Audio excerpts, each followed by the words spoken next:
So here's some red clover blossoms that I collected this summer, because I was collecting them this summer as they came into bloom. So this is a dried red clover blossom. However, I guess the reason I did is because I had read, I think actually in a workshop that I was a part of, that Ellen White had used red clover regularly as an herbal tea. It was the only tea that she drank. So I started collecting it based on that. But I guess I realized that I hadn't actually looked at its beneficial properties, and so I'm really glad that I did. So it's red clover. It's Trifolium pratense, which means a three-leaved pasture dweller. Pretty good name. In fact, if you look at most scientific names, they are descriptive of the plant and where it lives or some attribute about it. So they're actually quite helpful, the scientific terminology. Sometimes it's more vain than that. Sometimes it's just someone's name, the person who named it, like Douglasii or something like that. But in most cases, it's descriptive of some of its properties. So the part that's used is the dried flower primarily. So here again is another red clover flower.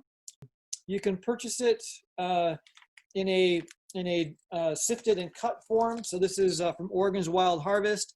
You can also get it from Star West Botanicals, and Azure Standard sometimes carries it, but this is the primary source of where they get it. So I've gotten it directly from the distributor, as well as from Azure when they don't happen to have it in stock. And you can use it, and that form is kind of dried and sifted. Let's see if I can keep this from spilling out of the bowl. There we go. And in this form, you would use it in like a fabric tea bag, reusable tea bag. You could just put a spoonful in there and use that as your tea bag. With the blossoms, I usually just put a few blossoms into one of these mesh tea balls and pop it in my mug, and that helps keep the floaties from floating around. When it's really fine, the reusable tea bag is a better option. You can get paper tea bags too that you can fill yourself if you wish. Let's see. So some of the medicinal properties that red clover has are, it's a depurative, which means that it cleanses and purifies the blood. So your blood goes everywhere, perfuses everything. So it can have some toxic qualities to it on occasion, based on what you eat, or maybe based on what it's detoxifying or attempting to rid your body of from various parts of your body. So it's very good as a blood purifier and cleanser. It also functions as a detergent. It cleanses and wounds and boils and ulcers. So it doesn't have specific, well, it does have some antibiotic properties associated with it, but not to the same extent maybe as some others, but it is used as a wound cleaner for wounds and boils, etc. It's referred to as an alterative. So an alterative is an herb that gradually moves an organ from sickness to health. So it has a gradual health benefit versus a harsh or sudden, like you'd find in a pharmaceutical or a chemical alternative. But in that vein, it has a slight stimulant effect. And so when we say stimulant, we're not talking about an adrenal jolt. We're talking about an activation of organ function. So it makes it more efficient and function more effectively. A tonic is a slower acting upregulator of organ function. So we have tonic and then stimulant, and an alterative falls in there as well, having positive organ function. So some effects of red clover, it has some antibiotic effects, which you would find associated with its wound cleansing capacity. It has antispasmodic effects. So if you have like smooth muscle spasms of some kind, so anything that has your organs, all the muscles associated with organs are smooth muscle. All the muscles of your body that move the frame are skeletal, and your heart is its own tissue, cardiac tissue. It also has anti-tumor effects. It's cardioprotective. So it protects the heart and the arteries from both disease and injury. So again, your blood vessels are actually smooth muscle. The endothelial cells, they can vasodilate and vasoconstrict, so that's smooth muscle, so it has an effect on them in that regard.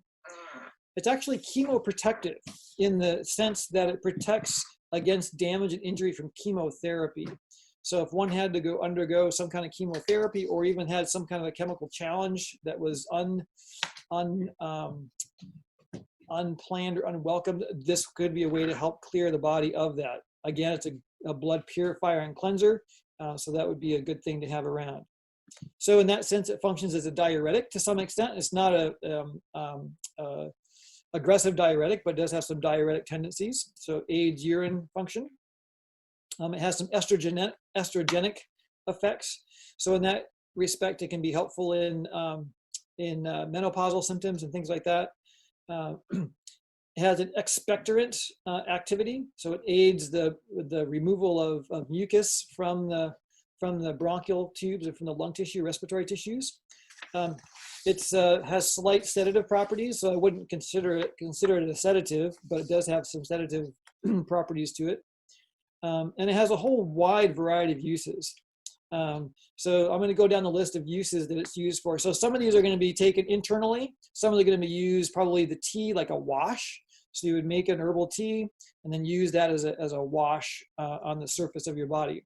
So acne, it functions as an appetite suppressant, can help in arthritis. So that's probably going to be internally. Atherosclerosis, athlete's foot would probably be an external wash. Bladder problems of various types, again, a blood cleanser and purifier. Boils, so that'd be the detergent external effect, although it probably wouldn't hurt to take it both internally and externally at the same time. Helps to calm nervous exhaustion.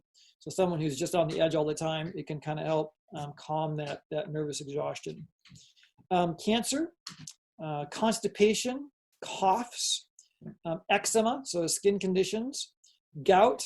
So gout and arthritis are similar but different. Gout is the uric acid crystal buildup versus arthritis is just the joints are having inflammation. So arthro is joint, itis is inflammation. Hot flashes, so then that's kind of connecting with its estrogenic effects. Improved cardiovascular health. Lung inflammation, so again, that's respiratory system benefits. It's very loud, Kaya. Thank you. Kidney problems, leukemia. So leukemia is a blood cancer, so that's going to be circulating around the entire body. So again, the blood purifier and cleanser is going to be a place aiding with the cardiovascular health with leukemia. So that's a different type of cancer than other types of cancers because it does have systemic effects immediately as opposed to having localized effects. Liver congestion. And it turns out the liver toxicity is actually fairly common, and impaired liver function is pretty common. You probably heard of non-fatty or non-alcoholic cirrhosis of the liver, and that basically is cirrhosis of the liver from people who may not have ever consumed alcohol. And that's basically because they have taken a lot of high fructose corn syrup into their body over the course of their life, and that breaks down into alcohol and is metabolized the same way alcohol is. So it can end up causing non-alcoholic cirrhosis of the liver.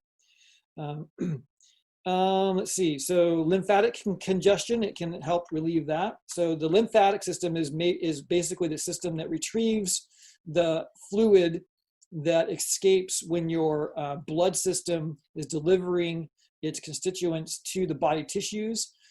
It does go back to the veins, but it's not all recaptured by the veins. So it's called interstitial fluid. It's fluid in between the cells, and that eventually squeezes its way back into the lymphatic system, goes through lymph nodes, which are little filters, and eventually ends up back at the heart as being filtered blood. It's not actually blood, but lymph. And then that gets returned to the circulatory system and adds to blood volume. So having a healthy lymphatic system is important. It can be congested if you have infections or maybe there's some tumor necrosis that's going on, or other types of things where you have extra debris in the interstitial fluid. Helps to maintain bone strength, so there must be something there with the calcium metabolism. Menopausal symptoms, we mentioned that. Muscle cramps, particularly smooth muscle cramps, so it's an anti-spasmodic.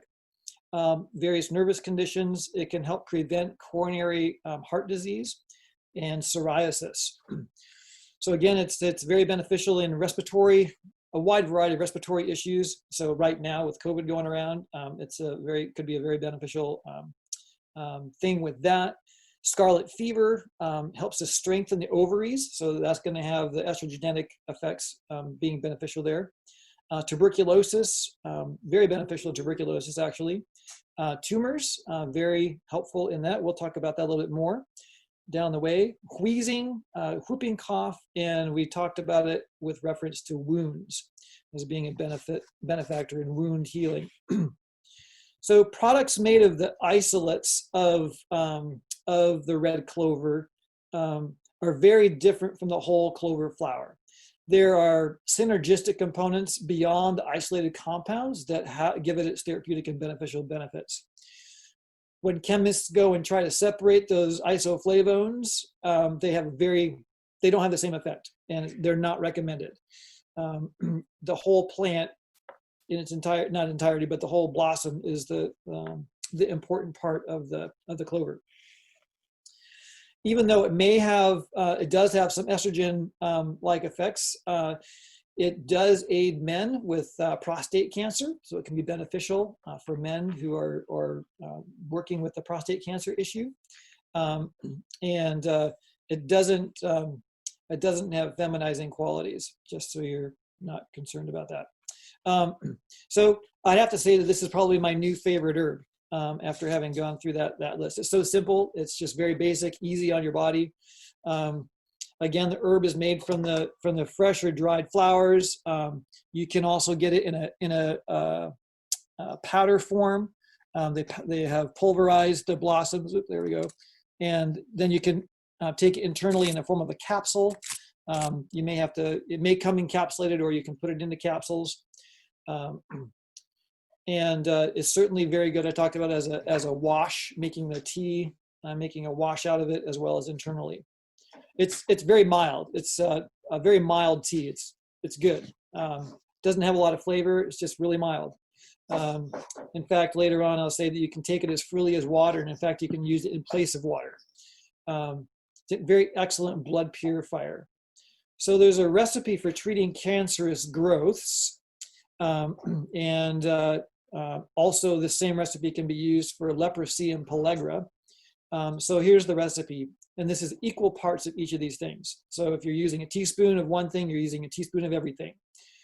So it's red clover, blue violet, burdock, yellow dock, dandelion root, rock rose, and golden seal.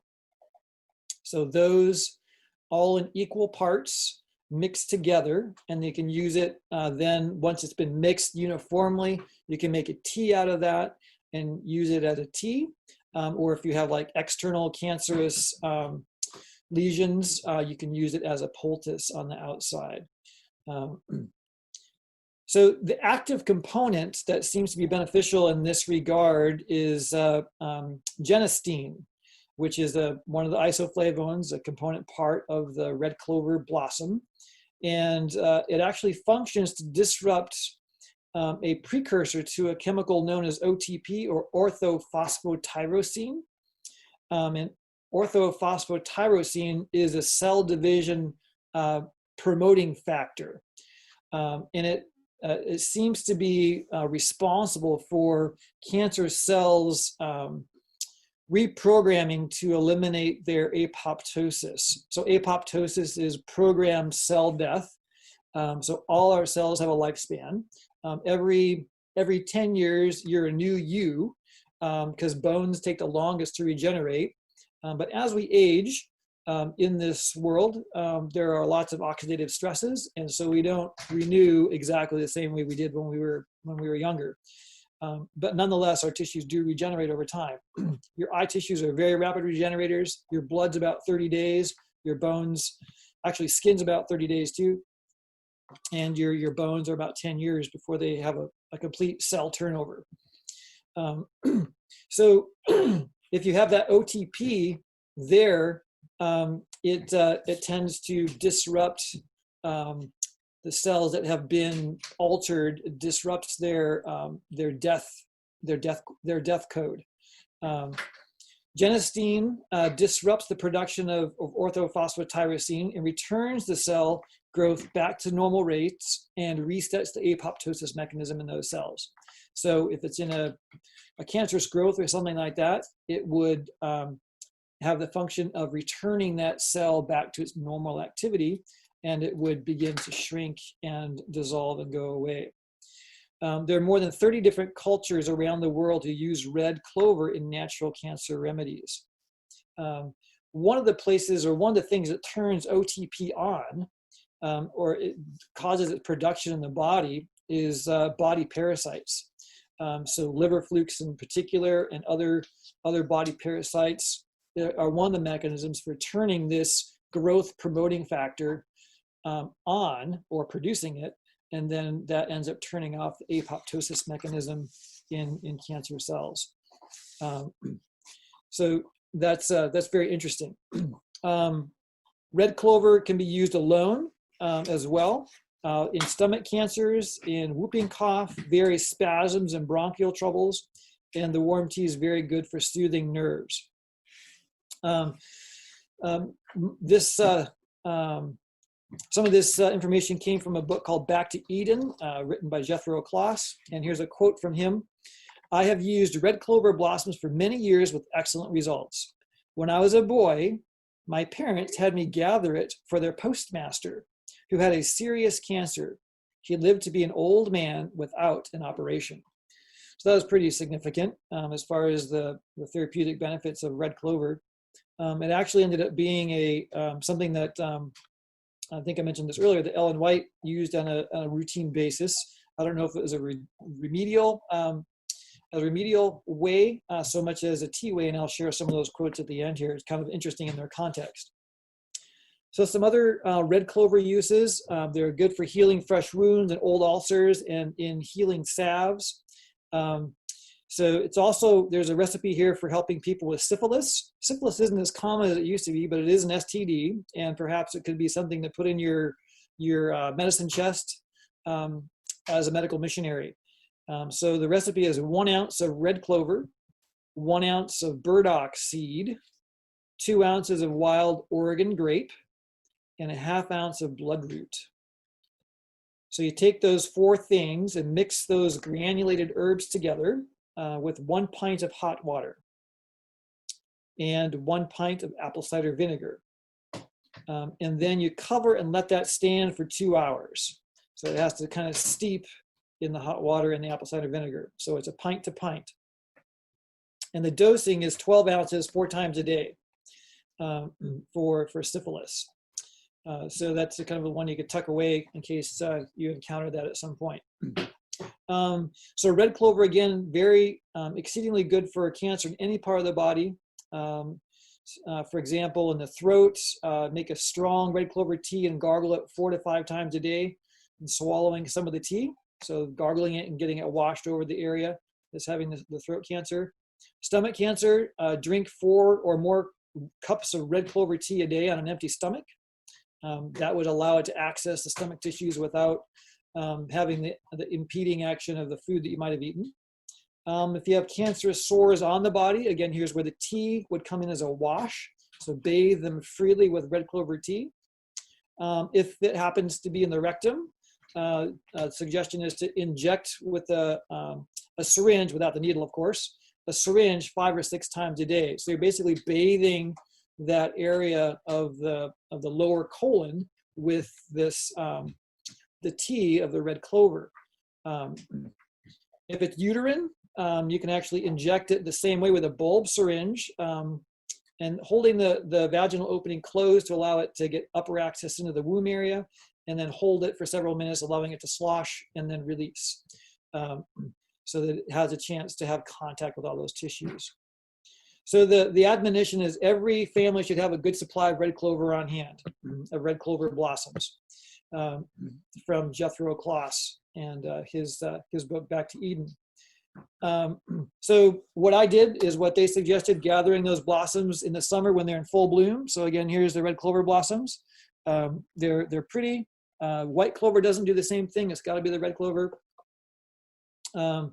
Stored in a dry, cool place and dry them in the shade. I dried mine in the house over top of the hot water heater, just elevated above it, and my herbs have dried out really nicely there. You can suggested that you can use it as freely as water. It can actually replace water, and it can replace tea and coffee with great results, of course, because you're not going to have the stimulation effects that you would have with tea and coffee. So just move away from those, of course. So if they come in a capsule form, take 1 to 2, 3 times a day for therapeutic uses of red clover. So remember that an infusion, you pour a cup of boiling water over 1 to 3 teaspoons of the dried herb and leave it to infuse or soak for 10 to 15 minutes. And then you can drink that up to 3 times a day or more. I mean, drink 3 times a day. Or you can use it in a tincture form, which you would take 2 to 6 mils of the tincture 3 times a day. And you can do a glycerin tincture versus an alcohol tincture.